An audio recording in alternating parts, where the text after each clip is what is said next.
લોકસભાની ચૂંટણી આવતા જ આરપારની લડાઈ શરૂ થઈ ગઈ છે। CR પાટીલના ખામ થિયરીના નિવેદન બાદ અમિત ચાવડાએ વળતો વાર કર્યો છે। ગુજરાતનો દાખલો આપો, 1984માં કોંગ્રેસના એક મુખ્યમંત્રીએ ત્યારે ખામ થિયરી અપનાવી હતી, પણ એમાં જ્ઞાતિના ભાગલા કર્યા હતા। એ ભાગલા કરીને એમણે જીત મેળવી હતી। તો એવી જીત આપણે કહીએ ને કે અંચાઈ કરીને મેળવેલી જીતને કારણે પરિસ્થિતિ એવી સર્જાઈ કે આટલી બધી બહુમતી હોવા છતાં એમણે રાજીનામું આપવું પડ્યું।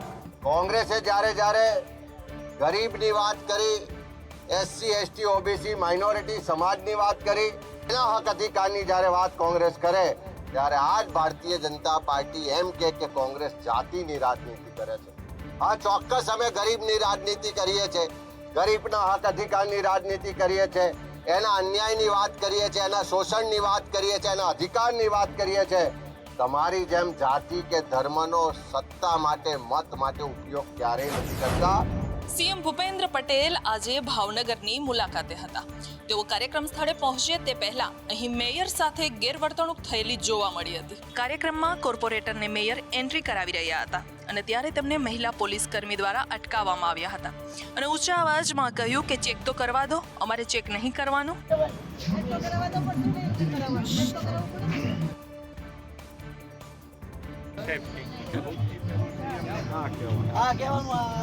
આ ચેકિંગ બાદ ફુલસર વોર્ડના કોર્પોરેટર હીરાબેન કુકડિયાને જવા દેવામાં આવ્યા હતા। સાથે મેયર પણ એવું કહેતા સંભળાય છે કે આ વાત સીએમને કહેવી પડશે। હવે જ્યારે આ રકઝક થઈ રહી હતી ત્યારે કોઈ બોલ્યું પણ ખરું કે મેયર છે, અને આ સાંભળીને પોલીસ કર્મી ઠંડા પડી ગયા હતા, પરંતુ ગેટ પાસેની આ રકઝકે સૌ કોઈને દંગ કરી દીધા હતા। ગુજરાતમાં ભારત જોડો ન્યાયયાત્રાનો આજે ત્રીજો દિવસ છે। ત્રીજા દિવસે રાહુલ ગાંધીની ન્યાયયાત્રાની અંદર મુમતાઝ પટેલ અને ફૈઝલ પટેલની સૂચક ગેરહાજરી જોવા મળી। ગુજરાતમાં રાહુલ ગાંધીની ભારત જોડો ન્યાયયાત્રાને પગલે કોંગ્રેસના કાર્યકર્તાઓમાં ભારે ઉત્સાહ જોવા મળી રહ્યો છે, પરંતુ ભરૂચના નેત્રંગ ખાતે આવેલી ન્યાયયાત્રામાં કોંગ્રેસના દિવંગત નેતા અહેમદ પટેલના બંને સંતાનોની સૂચક ગેરહાજરી જોવા મળી હતી, જેને લઈને અનેક ચર્ચાઓએ વેગ મળ્યો છે। રાહુલની ન્યાયયાત્રાના આપના ભરૂચ બેઠકના ઉમેદવાર ચૈતર વસાવા દ્વારા પણ ન્યાયયાત્રાનું સ્વાગત કરવામાં આવ્યું હતું। રાહુલની ન્યાયયાત્રામાં આપના કાર્યકર્તાઓ પણ જોડાયા હતા। ઉલ્લેખનીય છે કે ઇન્ડિયા ગઠબંધનના કારણે ભરૂચથી લડવા માંગતા ફૈઝલ પટેલનું પત્તું કપાયું હતું, તેથી ફૈઝલ અને મુમતાઝની ગેરહાજરી પર અનેક સવાલો ઉઠી રહ્યા છે। ઇન્ડિયા ગઠબંધનના કારણે મુમતાઝનું પત્તું કપાયું હતું તો ફૈઝલ પટેલની પણ લોકસભા લડવાની ભરૂચની ઈચ્છા હતી, પરંતુ એવામાં આ ગેરહાજરીને લઈને અનેક સવાલો ઉઠી રહ્યા છે। તો હજી પણ ખિસ્સા કપાયા હોવાની ફરિયાદ આવી રહી છે, ત્યારે ગ્રુપમાં ટોળકી આવી હોવાનું પણ અનુમાન છે। ભારત જોડો ન્યાયયાત્રાનો આજે ત્રીજો દિવસ છે। તેમની ન્યાયયાત્રામાં મોટી સંખ્યામાં લોકો જોડાયા છે। જોકે આ સ્થિતિનો લાભ ખિસ્સા કાતરોએ પણ લીધો છે। રાહુલ ગાંધીની આ ન્યાયયાત્રામાં અનેક લોકોના ખિસ્સા કપાયા હોવાની ફરિયાદ પોલીસ મથકમાં નોંધાઈ છે। કોર્પોરેટર ચંદ્રકાંત ભત્તુના પણ 42,000 રૂપિયા ચોરી થયાની ફરિયાદ સામે આવી છે। અત્યાર સુધી 10 લોકો પોલીસ મથકે ફરિયાદ કરવા પહોંચ્યા હોવાનું સામે આવ્યું છે। વડી સ્થાનિકોએ એક ખિસ્સા કાતરોને મેથી પાક ચખાડીને પોલીસને સોંપ્યો છે અને પોલીસ બાઇક પર બેસાડી તેને પોલીસ સ્ટેશન લઈ ગઈ હતી। બોડેલીમાં રાહુલ ગાંધીની યાત્રામાં ખિસ્સા કાતરોનો આતંક જોવા મળ્યો। ભીડનો ફાયદો ઉઠાવી નેતા કાર્યકર્તાઓના ખિસ્સા કાપ્યા। પેન ડાઉન અને મતદાન બાદ પણ શૈક્ષિક સંઘનું આંદોલન યથાવત છે। સત્યાગ્રહ છાવણી ખાતે મહાપંચાયતનું આયોજન કરવામાં આવ્યું। પેન ડાઉન અને મતદાન બાદ પણ શૈક્ષિક સંઘનું આંદોલન યથાવત જોવા મળ્યું છે। ગાંધીનગરની સત્યાગ્રહ છાવણી ખાતે સરકારી કર્મચારીઓએ ગરબા રમીને પોતાનો વિરોધ નોંધાવ્યો હતો। જૂની પેન્શન યોજના સહિતની પડતર માંગણીઓને લઈને રાષ્ટ્રીય સંયુક્ત મોરચા દ્વારા મહાપંચાયતનું આયોજન કરવામાં આવ્યું હતું, જેમાં જૂના કર્મચારીઓ જૂની પેન્શન યોજનાનો ઠરાવ કરવા માંગણી કરી હતી। 2005 પહેલાનો ઠરાવ સરકારે સ્વીકાર કર્યા પછી પણ હજી અમારી પાસે આવ્યો નથી। અમારા પ્રશ્નો ઉકેલાશે નહીં ત્યાં સુધી અમે કેસરિયા કરવાના છીએ। સરકાર સત્વરે ઠરાવ કરે તેવી આંદોલનકારીઓએ માંગણી કરી છે અને તેમણે ચીમકી પણ ઉચ્ચારી છે કે તેઓ અચોક્કસ મુદત સુધી હડતાળ કરશે। છેલ્લા કેટલાક સમયથી દબાણ હટાવો ઝુંબેશ ચાલી રહી છે, ત્યારે હવે કચ્છનો વારો આવ્યો છે। આજે વહેલી સવારે તંત્રએ પોલીસ તંત્રને સાથે રાખીને કચ્છ જિલ્લામાં બુલડોઝર ફેરવવાની કાર્યવાહી શરૂ કરી છે। જિલ્લાના ખાવડામાં ગેરકાયદેસર ચાલતા મદરેસા પર બુલડોઝર ફરી વળ્યું છે અને સરકારી જમીન પર બનેલા 3 મદરેસાને જમીનદોઝ કરાયા છે। જામકુનરિયા કુરણ ગામમાં આ બુલડોઝર કાર્યવાહી કરાઈ છે। કચ્છ ઉપરાંત ઉપરાંત જામનગર અને દ્વારકામાં પણ દબાણો દૂર કરવાની કાર્યવાહી હાથ ધરાઈ. દરિયાઈ પટ્ટી પર થયેલા દબાણો દૂર કરવાની સરકારની નેમ છે. સરકારી જમીન પર દબાણ કરનારાઓને નહીં છોડવાની સરકારની નીતિ છે. ત્યારે કચ્છમાં 3 ગેરકાયદેસર મદ્રેસાઓને તોડી પડાયા છે. ખાસ વાત એ છે કે જામનગરમાં ગઈકાલે અસામાજિક તત્વોના અડ્ડાઓ પર બુલડોઝર ફરી વળ્યું હતું. સર્વે અને નકશાઓના અભ્યાસ બાદ આ કાર્યવાહી કરવામાં આવી રહી છે. રાજકોટ ગોકુલનગર આવાસમાં કૌભાંડ બહાર આવ્યું છે.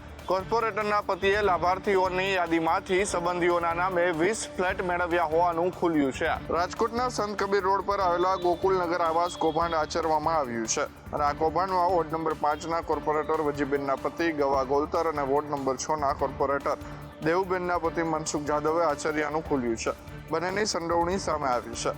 આ બંને કોર્પોરેટરના પતિએ લાભાર્થી બનીને 20 ફ્લેટ મેળવી લીધા અને ઘરનું ઘર હોવા છતાં ઝૂંપડપટ્ટીના લોકો હક પર તરાપ મારી છે. સંદેશ ન્યૂઝે આ અહેવાલ પ્રસારિત કરતા ગણતરીની કલાકમાં જ મનપાના મેયર નયના પેઢડિયાએ તપાસના આદેશ આપ્યા છે. સમગ્ર મામલે મ્યુનિસિપલ કમિશનરે તપાસ કરવાની સૂચના આપી છે. એક બાજુ ગરીબોના હકની વાત થાય છે તો બીજી બાજુ આવા ભ્રષ્ટાચારીઓના કારણે ગરીબોને ઘરનું ઘર મળતું નથી. વડોદરાના સયાજી હોસ્પિટલમાં આવતા દર્દીઓના સગાઓ માટે 22 કરોડના ખર્ચે વિશ્રામ સદન બનાવવામાં આવ્યું છે, પરંતુ તે ધૂળ ખાઈ રહ્યું હોય તેવા દ્રશ્યો સામે આવ્યા છે. મધ્ય ગુજરાતની સૌથી મોટી હોસ્પિટલ એટલે સયાજી હોસ્પિટલ. અહીં સારવાર માટે આવતા દર્દીઓના પરિવારજનો માટે રહેવાની મુશ્કેલીને ધ્યાનમાં લેવામાં આવી અને પાવર ગ્રીડ કોર્પોરેશન દ્વારા CSR ફંડ હેઠળ રૂપિયા 22 કરોડના ખર્ચે વિશ્રામ સદનનું લોકાર્પણ કરવામાં આવ્યું હતું. આજે આ વિશ્રામ સદન છેલ્લા 1.5 મહિનાથી ધૂળ ખાઈ રહ્યું છે. અહીંયા કોઈ સંસ્થા ચલાવવા માટે તૈયાર નથી. દર્દીઓના સગાઓને સદનમાં રહેવાના 100 થી 150 રૂપિયા પરવડતા નથી, જેથી તેઓ સદનમાં રોકાતા નથી. સાથે અગાઉ ચલાવનાર સંસ્થાને યોગ્ય પ્રતિસાદ ન મળતા તેણે પણ હાથ અદ્ધર કરી દીધા છે. ત્યારે હવે હોસ્પિટલ તંત્ર દ્વારા કોઈ પણ ડિપોઝિટ વગર જાહેરાતોના માધ્યમથી વિશ્રામ સદનનું સંચાલન સંસ્થાને સોંપી દેવા માટેની તૈયારીઓ આરંભી દીધી છે. ભવનાથ વિસ્તાર પર પ્લાસ્ટિકના પ્રતિબંધના ધજાગરા ઉડતા જોવા મળ્યા. જી હા, મેળો પૂર્ણ થતા મોટા પ્રમાણમાં પ્લાસ્ટિકની બોટલો રસ્તે પડેલી જોવા મળી છે. જૂનાગઢના ભવનાથમાં 4 દિવસ મહાશિવરાત્રિનો મેળો યોજાયો હતો, જેમાં લાખોની સંખ્યામાં ભાવિકો મહાશિવરાત્રિનો મેળો માણ્યો હતો.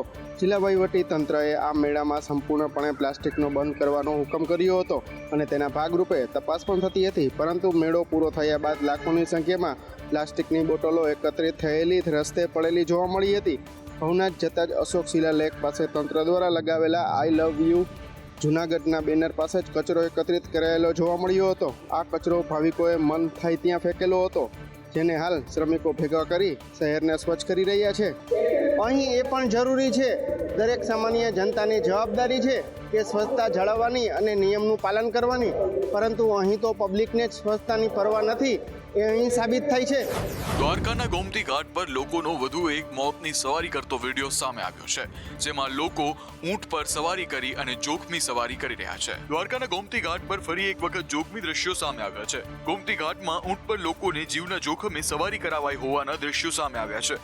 3 જેટલા ઊંટ પર પ્રવાસીઓને બેસાડીને જીવના જોખમે સવારી કરી હતી. ગોમતી નદીમાં ઊંટના પગ ડૂબી જાય તેટલું પાણી હોવા છતાં જોખમી સવારી કરી હતી. જો ઊંટ પડે તો ઉપર બેસેલા લોકો ડૂબી જાય તેવી પણ ભીતિ હતી. ગોમતી ઘાટ પર ફક્ત નામનો જ પોલીસ બંદોબસ્ત હોય તેવું લાગી રહ્યું છે. અગાઉ પણ જોખમી સવારીના દ્રશ્યો સામે આવ્યા હતા. અવારનવાર જોખમી સવારીના વિડીયો આવતા અનેક સવાલો ઊભા થઈ રહ્યા છે. આટલું જ નહીં, થોડા દિવસો પહેલા સુદર્શન સેતુના કન્સ્ટ્રક્શન બ્રિજની લિફ્ટ પર ચડી અને એક યુવકે વિડીયો બનાવ્યો હતો, જે પોલીસની કામગીરી પર સવાલો ઊભા કરી રહી છે. રાજકોટમાં બિલ્ડરને ત્યાં ઇન્કમ ટેક્સ દ્વારા કરવામાં આવેલી તપાસમાં રોજ નવા ખુલાસા થઈ રહ્યા છે. ત્યારે વધુ 3 ડાયરી મળી આવી છે. લાડાણી એસો એસેટના ઝૂંપડપટ્ટી ઉપરાંત કાલાવાડ રોડ પર આવેલી ઝેરોક્સની દુકાને પણ કાળા નાણાંના કારોબારના હિસાબ કિતાબની 3 ડાયરી રાખી હતી. ઝૂંપડપટ્ટી અને ઝેરોક્સની દુકાનમાં રાખેલા દસ્તાવેજો ડાયરીની જાણકારી માત્ર દિલીપ લાડાણી અને તેના કર્મચારીને જ હતી. આ માહિતી દિલીપ લાડાણીએ તેના ભાગીદાર અને પરિવારજનોથી પણ છુપાવીને રાખી હતી. આવકવેરા વિભાગના અધિકારીઓના જણાવ્યા અનુસાર બેનામી વ્યવહારો અને દસ્તાવેજો સંતાડવાનો વહીવટ અંકિત સિરા અને રાજ સિસોદિયા જ કરતા હોવાનું સામે આવ્યું છે. આપને જણાવી દઈએ કે મોટા પ્રમાણમાં દસ્તાવેજો, હિસાબી સાહિત્ય અને રોકડ પણ મળી આવ્યા છે. એક તબક્કે તો કંટ્રોલ રૂમમાં પણ જગ્યા ટૂંકી પડી હતી, એટલા બેહિસાબી વ્યવહારો પકડાયા છે. સુરતમાં 8 કરોડની લૂંટની ફરિયાદ કરનારો જ આરોપી નીકળ્યો. જુઓ તેણે કેવી રીતે આ નાટક ઊભું કર્યું હતું. સુરત શહેરમાં થયેલી કરોડો રૂપિયાની લૂંટના કિસ્સામાં મહત્વનો ખુલાસો થયો છે. જે બાબતને લૂંટમાં ખપાવવાની કોશિશ થઈ રહી હતી તે હકીકતમાં એક કાવતરું હતું. આ ઘટનામાં ચોંકાવનારી બાબત એ છે કે લૂંટની ફરિયાદ કરનાર જ આ શખ્સ આરોપી નીકળ્યો છે. ક્રાઇમ બ્રાન્ચે આ કેસમાં ફરિયાદી સહિત 3ની અટકાયત કરીને વધુ તપાસ હાથ ધરી છે. જે રૂપિયાની લૂંટ થયાની ફરિયાદ નોંધાવવામાં આવી તે હકીકતમાં રૂપિયા હતા જ નહીં, પરંતુ એમાં ગજબનો વળાંક આ કેસમાં આવ્યો છે કે નરેન્દ્ર નામના કર્મચારીએ કંપનીમાંથી ઉચાપત કરીને રૂપિયા શેર માર્કેટમાં રોક્યા હતા, જેમાં તેને 5 કરોડ રૂપિયાનું નુકસાન જતા લૂંટનું નાટક રચ્યું હતું. ફરિયાદીની પૂછપરછમાં જ વિસંગતતા જણાતા ઊંડી તપાસ કરવામાં આવી હતી અને એ તપાસમાં જ ચોરીનું નાટક થયું હોવાનો ભેદ ઉકેલાયો. ગાંધીના ધામમાં પાણીના પાવથી જેમ દારૂનું વેચાણ થઈ રહ્યું છે. દોડે દાડે સુરતના જાહેર રસ્તા ઉપર દારૂ વેચાતો હોવાનો વિડીયો વાયરલ થઈને સામે આવ્યો છે. દારૂબંધીવાળા ગુજરાતમાં દારૂનું બેફામ વેચાણ થતો હોવાનો આ વિડીયો છે. સુરતમાં પોલીસના નાક નીચે બુટલેગરો બેફામ બન્યા હોવાનો આ વિડીયો છે. દોડે દાડે જાહેર રસ્તા ઉપર શાકભાજીની જેમ દારૂ વેચવામાં આવી રહ્યો છે. બુટલેગર ડિવાઈડરમાં દારૂ છુપાવી સામે ઉભો રહે છે અને ગ્રાહક આવે ત્યારે રૂપિયા અને પૈસા આપે અને દારૂની બોટલ લઈને નીકળી જાય છે. આ સાથે જ બુટલેગરોને જ્યારે કોલ કરવામાં આવે તો તે ધંધો સમેટીને નીકળી પણ જાય છે. એ કોલ કરનારો કોણ એ પણ એક મોટો તપાસનો વિષય છે. સુરતના આરટીઆઈ એક્ટિવિસ્ટ સંજય એજાવાએ આ સમગ્ર સ્ટિંગ કર્યું હોવાનું જણાવ્યું છે. સાથે વધુમાં ઉમેર્યું છે કે મેં 100 નંબર પર ફોન કર્યો હતો, કોઈ કાર્યવાહી ના થઈ હતી. અધિકારી ડીસીપી સુધી ફોન કર્યા હતા તો પણ કોઈ કાર્યવાહી ના થઈ હતી. છેવટે એમણે લેખિતમાં રાજ્યના પોલીસના વડાને ફરિયાદ કરી છે. વારાણસી સંસદીય બેઠક પરથી ઉમેદવાર જાહેર થયા બાદ વડાપ્રધાનનું કાશીમાં પ્રથમ આગમન થયું. અહીં તેઓએ રોડ શો કરી લોકોનું અભિવાદન ઝીલ્યું. વડાપ્રધાન નરેન્દ્ર મોદી ફરી એકવાર સાંસદીય ક્ષેત્રે વારાણસી આવ્યા છે. તાજેતરમાં ફેબ્રુઆરી મહિનામાં 2 દિવસની મુલાકાત દરમિયાન વડાપ્રધાન નરેન્દ્ર મોદીએ વારાણસીને 13,000 કરોડ રૂપિયાથી વધુની યોજનાઓનો શિલાન્યાસ અને લોકાર્પણ કર્યું હતું. ત્યારે 15 દિવસના અંતરાલ પછી ફરી એકવાર તેમના સાંસદીય ક્ષેત્રે વારાણસી આવ્યા છે. ભાજપ એરપોર્ટથી શ્રી કાશી વિશ્વનાથ ધામ સુધીના 26 કિલોમીટરના અંતરાલમાં 30થી વધુ સ્વાગત કરવા માટેના પોઈન્ટ ઊભા કર્યા છે. આટલું જ નહીં, અહીં પીએમએ રોડ શો કરી લોકોનું અભિવાદન ઝીલ્યું હતું. મોટી સંખ્યામાં ઉમટેલી જનમેદનાને મોદી મોદીના નારા લગાવ્યા હતા. આ વખતે પણ પીએમ મોદી ગોદોલિયા 4 રસ્તાથી દશાશ્વમેઘ તરફ પગપાળા ચાલ્યા અને રથયાત્રામાં નિર્માણાધીન રોપવે પ્રોજેક્ટનું નિરીક્ષણ પણ કર્યું હતું. માલદીવની હાલત ઇન્ડિયન ટુરિસ્ટ વિના કફોડી થઈ છે અને તે માલદીવના પૂર્વ રાષ્ટ્રપતિ કબૂલી પણ છે. દિલ્હી પહોંચેલા માલદીવ્સના પૂર્વ રાષ્ટ્રપતિ મોહમ્મદ નશીદે ભારત અને માલદીવ્સના સંબંધો પર ચિંતા વ્યક્ત કરી છે. તેમને માલદીવ્સના લોકો વતી માફી પણ માંગી છે. મોહમ્મદ નશીદે કહ્યું, ભારત સાથેના વિવાદથી માલદીવ્સ પર ભારે અસર થઈ છે. હું આનાથી ખૂબ જ ચિંતિત છું. હું કહેવા માંગુ છું કે માલદીવ્સના લોકો દુઃખી છે. આ બાબતે અમને દુઃખ છે. અમે ઈચ્છીએ છીએ કે ભારતીય લોકો તેમની રજાઓમાં માલદીવ્સ ફરવા આવે. અમારા આતિથ્યમાં કોઈ ફેરફાર થશે નહીં. ભારતના ટુરિસ્ટ નથી આવતા એમાં અમારી હાલત કપોડી થઈ ગઈ છે. ભારતમાં 7 જાન્યુઆરીથી #બાયકોટ માલદીવ ટ્રેન્ડ થયું અને તેનો ઉલ્લેખ કરતા આજે પૂર્વ રાષ્ટ્રપતિ મોહમ્મદ નશીદે માફી માંગી અને ભારતીયોને માલદીવ્સ આવવા કહ્યું છે.